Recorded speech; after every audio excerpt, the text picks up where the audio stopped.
Ako neurobiť chybu pri vyberaní nových topánok. Vždy si vyskúšaj oba páry a prejdi sa, pretože tak zistíš, či ti topánky naozaj sedia. Vybranú obuv skúšaj s ponožkami, ktoré budeš nosiť v topánke.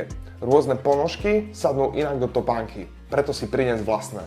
To isté platí aj pre korčule a lyžiarky, s tým, že tie sa ti ešte trošku prispôsobia. Takže ak ťa to zo začiatku trošku tlačí, je to v poriadku. Podobne aj iné materiály ako koža či nubuk. Tie sa ti prispôsobia. No syntetika? S tou nepohneš, preto vyberaj opatrne. No a čo čísla veľkosti US, UK alebo EU? Pozri si online tabuľky, tie ti pomôžu. Ale pozor, pánske a dámske číslovanie v US neznamená to isté. Halová obuv nie je na turistiku a biele topánky určite nenos do trávy, ak ich nechceš mať zelené. Turistické topánky pred použitím naimpregnuj, ak nechceš plakať v daždi.